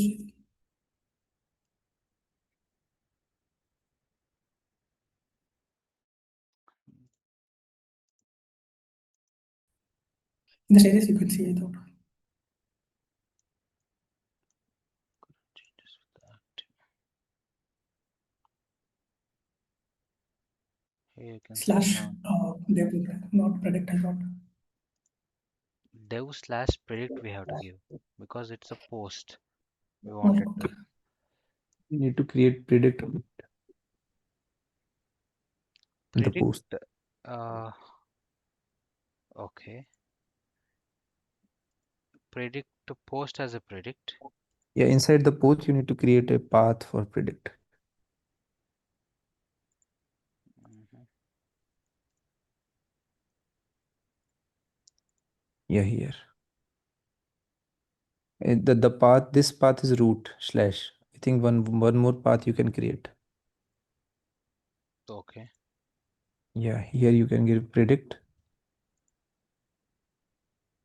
Yeah, resource name should be predict, right? Yeah, here predict. Enable. No. Should enable CORS also.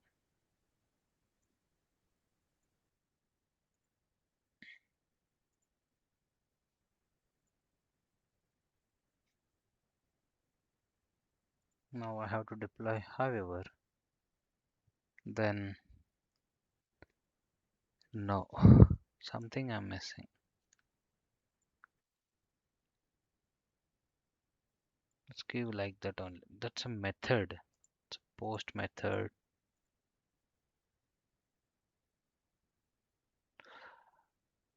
Uh, Let me do one thing. We have endpoint here, right? This is an endpoint. This is this one. So I'll just quickly ask ChatGPT, or let me go with AWS SageMaker.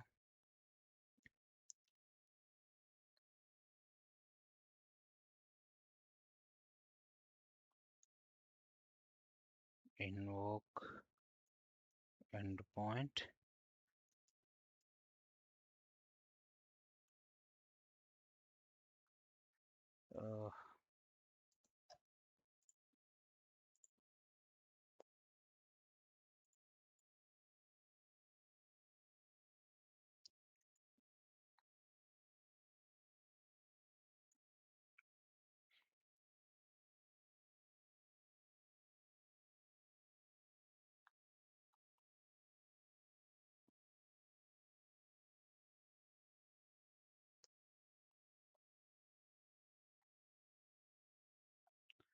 Then I can say probably endpoint. There's a command actually. My endpoint name is, this is my endpoint name, and I wanted to pass body as something around 1500 square feet and 3. Then content type is text or CSV. Then output.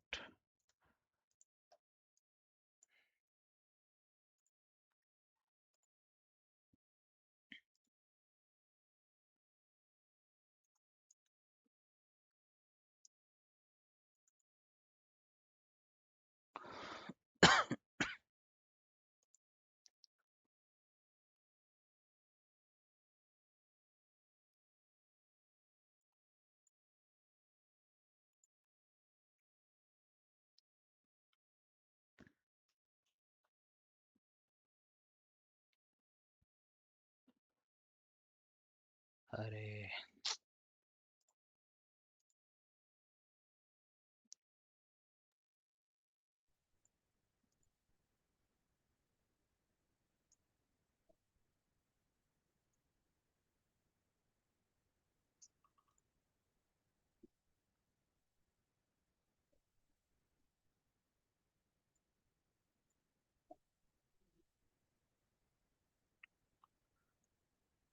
Invalid base. AWS configure.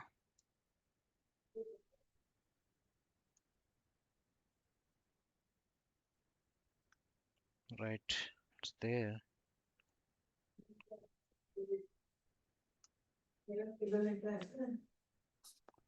My endpoint not working. Let me ask.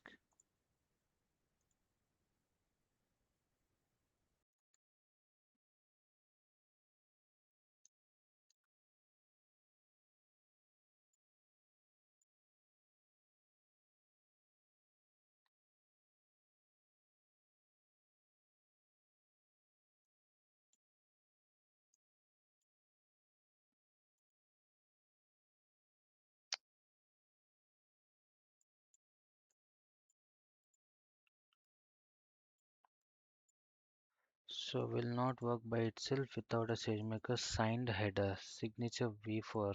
That's the problem.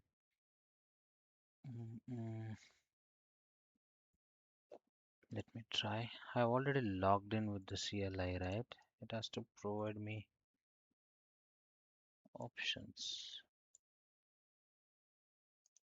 I made some mistake, I guess, somewhere in this API, or it's connected, but where where it is showing my SageMaker? Where is my SageMaker in this code? Endpoint. You have got it right. Runtime I have given.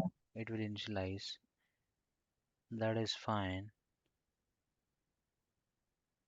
It is having already The API permission. gateway, the API gateway, we have to create the path. You just created the path, right? Predict. Then create the stage. Then we can try. We did the same thing, right? We created a dev stage and we deployed also.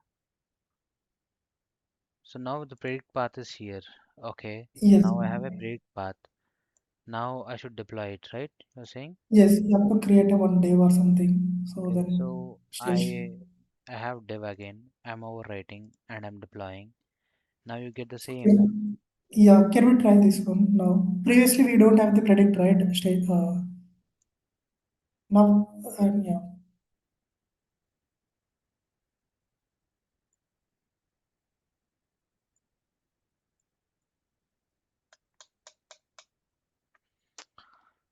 No. Can you give the Do we need to predict predict the predict as well? Slash predict.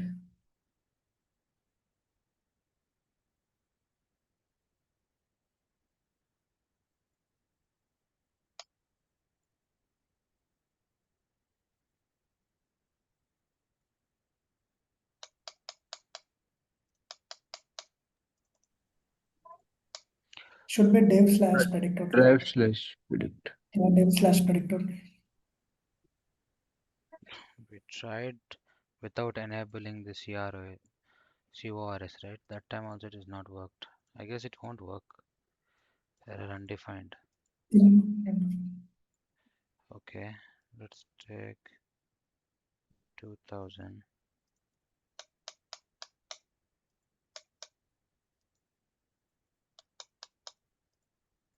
Now I think it is getting the response. Mm. Mm. But error undefined. That means the body, whatever the response we get here in our like this, it's giving here. It's not actually doing. There is nothing it is doing. No log is not preparing here after we deployed. Can you resume it? Hmm. Anything?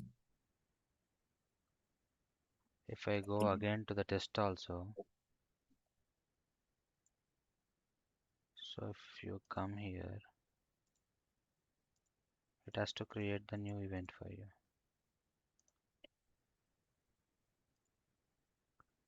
See, latest one.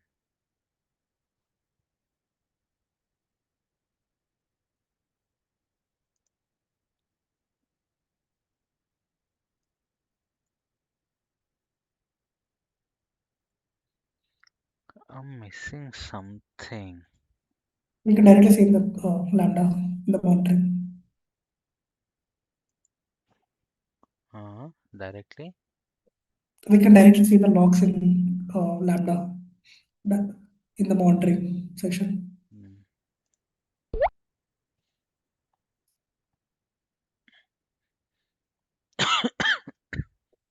What we can understand from this, nothing. Logging we No. want. This is insight. Viewing CloudWatch logs. Yeah. Again, it will This take there only, we will right? do. Mm. See, again the latest thing I have to create and go there. Fine. You can see here there is no connect that I'm looking for the SageMaker. The two diagrams are here. Maybe a Uh, destination. no, this is not the way. Okay. This is not the way. Okay. We've habituated with the cloud formation and Terraform doing manual. This is options. I don't know much about this. REST APIs, HTTP APIs, create, do those.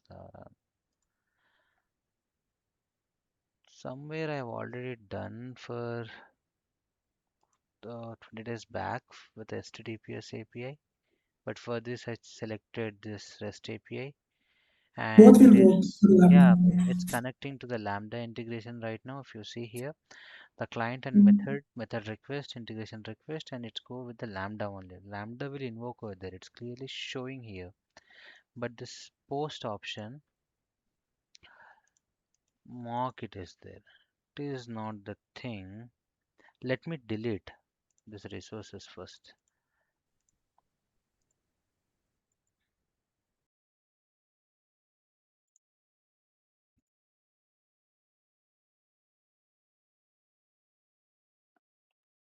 REST API. I want to create new API. Inside predict, there is no post or get, right? Okay, Maybe. now we have created. Now let's see. This is the root path right now. Mhm. Okay, so inside the root path means I have to create a method. Now Mhm. the method is post method Okay. because I need to pass inputs Mhm. and the destination where it has to pass this inputs to Lambda only. Selecting Mhm. Lambda Mhm. and which region, this region, which Lambda, this Lambda. Mhm. Now method request none. I don't need all these things. Query things, headers, request body. I don't want. Just create method. I have clear post method now. Mhm. So when I say predict, mm, mm, mm, mm,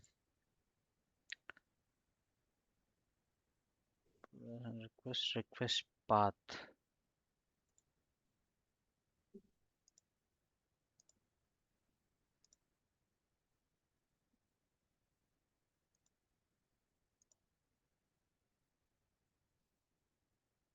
For path, you need to again create a resource inside slash, Mm, and there you need to again create the post.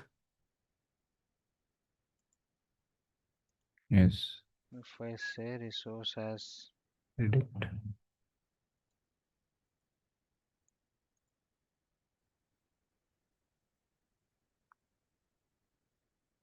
Now inside predict, you need to create the post, create the method.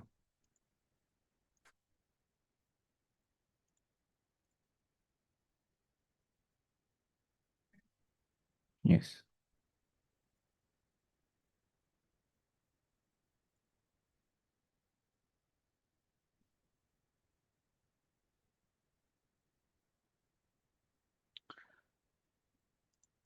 For any stage.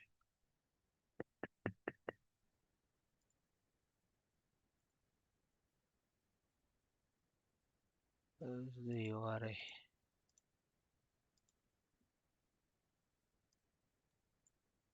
Create any stage at least. One stage. New one you have to.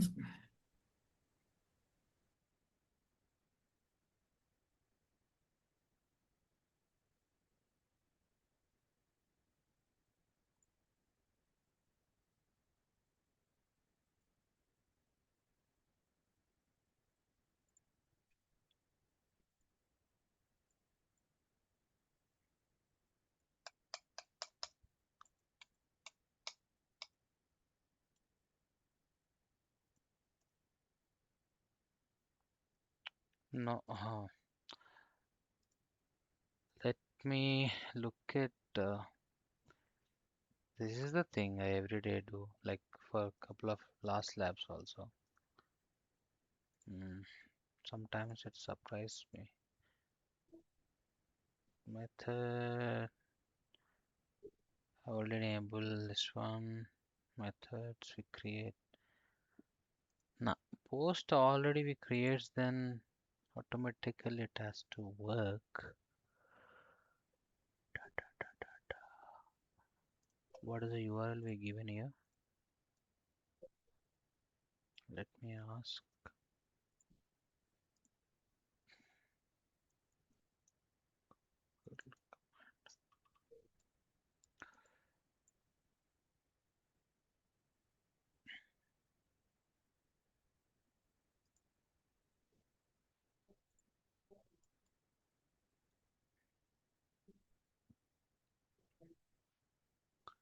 Application was unable to check the revocation certificate.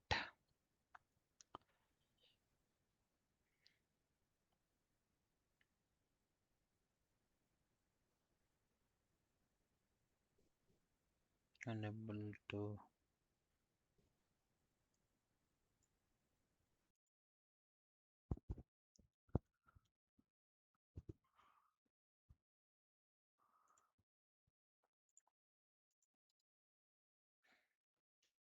there's a problem. Let me look out about this, and probably I have to do the documentation for you as well. So for now, I just done these things. For this lab, I'll create a documentation. I have other repositories for the SageMaker, but there again, 3 months back, everything will be uh, out of date, I would say. Like, I will always go with the new labs. So you can try this SageMaker prod ready project also from my repository. It's a one-click thing. You can use this project, explore this, Kubernetes, infrastructure, APIs, all will be here, pipelines and all. But when we going to use, I'll be again creating the new repository similar like this with our SageMaker. If you wanted to try with the infrastructure, you can use, but after I show you the studio, try after I show you the studio and the pipeline. Don't go with the this repository without your understanding. Okay, I did some little mistake somewhere. Maybe I done in the Lambda or an API. Correct endpoint, loading, endpoint name and runtime when it is in working, post method, 500. That's it, not more than that. Okay. So coming to your deletion process, just please delete all your things since you might be in a pay as you go. Delete even though you are on the freestyle. If you are on the freestyle, if you click here, see credits, it will over. Okay, 100 credits and 200 credits you will get it. Just please utilize those credits. Immediately after your practice, just please delete them. Come and delete my function as well.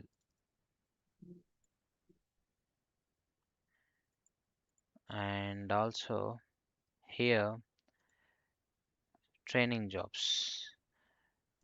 Your notebook, stop your notebook, and then after delete your notebook.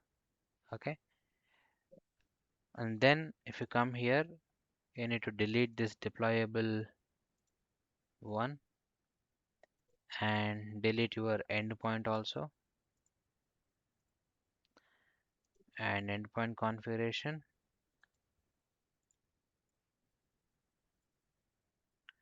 But when you come to training jobs, you're not able to delete this. There is no option of delete or stop because AWS container automatically deletes that in the data center. For our history thing, it will keep this history here. So for this, you can run a command. I'll give that command. So this is a command actually. You can use this command. So copy this job name and you have to create access key and the secret key. Then provide this job name. It will delete if you see.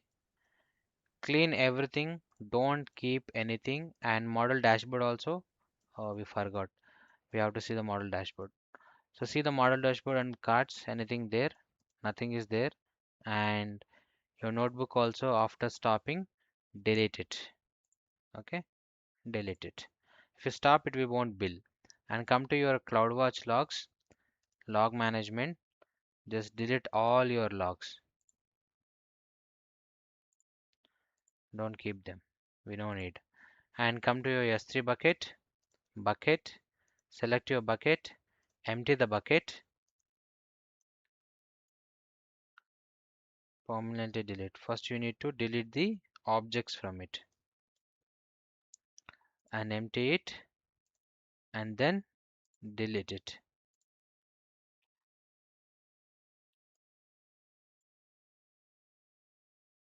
delete the bucket. And for your SageMaker, it will also create one more bucket, and don't keep it that, just delete it.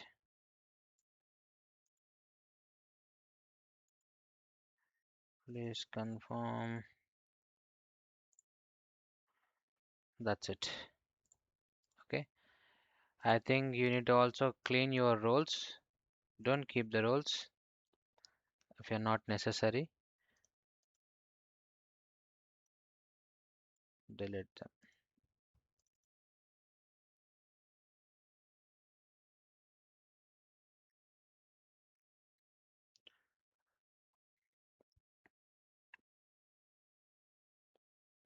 Done. Now everything is clean. The only thing I have left this one because I have to again run some more classes. Cool. I'll be sharing this in the classroom. I think I forgot to upload yesterday's recording and today's recording. Both I'll be uploading and they upload the notes material also. Please go over there and check and do your practice. Yes, Arjun. Uh, I just want to say one thing. Like, so whatever you explained that today, right? The class, the same thing we are going to set up in our upcoming project. The same thing we have a trained data, and we have to go and we are going to deploy the SageMaker, like creating the models, train models, and do the deployment. Thanks for this class. Cool. Thank you. And Rajni, are we going to repeat this class tomorrow? To see end-to-end clean deployment? No, like deployment again with the studio we're going to. I'll be going to show you. Uh, Studio with pipelines. Again, I'll create a API gateway. That time I'll just see first why where this lagging, and okay. then I'll show end to end. Okay. Project also on the SageMaker project, which retraining process things are we have already. Like with Lambda step functions, we can create retraining process, drift things. Mhm. After that, I'll show one entire flow like this. I Okay. shown right here, the end-to-end SageMaker production project. So this is a production complete infra project. So I'll be utilizing the same repository again that time. I'll show sir all things. Okay. Yeah, cool. Thank you everyone. Do you have any questions? Let me know. Rajni, one question. In case of when the data is huge and we need to perform the training part in a distributed manner, in that case, we need multiple servers, right, to do Yes. the training. So Yeah. that is also possible through SageMaker, or Yes. there is other Possible. way? Possible. In the instance count there, right? There we can give a 5 count, 2 count, 3 count. So you want Okay. distributed, then that will distributedly work on 2, Okay. 3 servers. So instance Okay. count you can give 4 and the type of instance you can Mhm. provide there. So it will create 3, 4 containers for you for that instance SageMaker and it will run distributedly for you. And in industry, what have you observe is that people used to use the SageMaker, or they used to do this huge training part on the EKS environment or some other environment? So actually they go with their own servers because here the costing is a matter. Okay. Uh, for the startup companies, because AWS is providing some credits, they starts Mhm. using the SageMaker. Mhm. And if it is finding good, then they go with that like that. If you ask Mhm. me, couple of projects I have seen, actually they are using SageMaker only. They'll Mhm. create one time and they delete also. SageMaker itself managing for you. It's a very easy life. So they Mhm. use SageMaker 50%, I can Mhm. say, from my view, and Mhm. other things I've seen from their own servers. Okay. So And okay. they created their own transfer PyTorch things. They have Mhm. their own GPU set of stack cluster. They are Mhm. running. So on their own server, they install the Kubernetes as well, or the plain servers? plain servers only, and then Okay. they'll go for Okay. the cluster of servers, like a big cluster of servers. And Mm, nowadays, everyone is moving to the Kubernetes. So previously, how it is, one server with your inference can handle almost 50,000 of requests per minute with your API. mm, API would be the one thing, and then the load GPU server is enough. So it is, however, the computational it can able to answer to you. mm, Latency is good and everything is good. So the mm, only matter, the API layer has to be very speed in between. mhm, So when it is sending you all the predictions, server is mm. enough in the backend, then no need of the Kubernetes. So like cluster of servers, you have a 5 or 10 servers of GPU where you are running 2 3 models, and that is enough actually. Okay. So people will do like that. They have 2 3 servers enough. They, if they are finding, when they are monitoring, they find, oh, we are receiving more traffic, more latency is gaining, then they optimize and create one more server to it. Most probably you can say VMware kind of thing from vCenter. They Okay. create the GPUs and they handle over there Okay. like that on their own data. Some companies are their vendors. They provide data center kind of, not cloud, data center kind of service to the people where we can plug and play. Those Mm. also available, like Okay. different, and run part, vast AI, there also you can do these things. But Okay. nowadays, cloud is the matter. Everyone is, because if we know how to save the cost, then the cloud is the best one for us. Okay. Okay. Yeah, Rajin, one more question. So for the same setup, right, the SageMaker, let's say I have the code and the GitHub, right? See what we are doing it now, we are creating a notebook and then train the model, right? So instead of doing that, we can also create we can keep all this code in the GitHub, and then when we can create that EC2 instance and then the train the model, once the training is done, we can delete that instance, right? That can save some money, right? Or we have to go with this route only. Once your training is done, training node is there, right? AWS it Mm, itself is deleting for you. You are not deleting. They are wrapping up mm. from their uh, the server that they allocated for you. They're wrapping, they're deleting from Okay. their thing. So only how much time that your training process Mm, taking, like 1 minute. For 1 minute they'll mm, charge. So your job is took 1 minute of time for the training. So I'm charging the mm, bill for 1 minute. Okay. Then you have to pay for mm, that.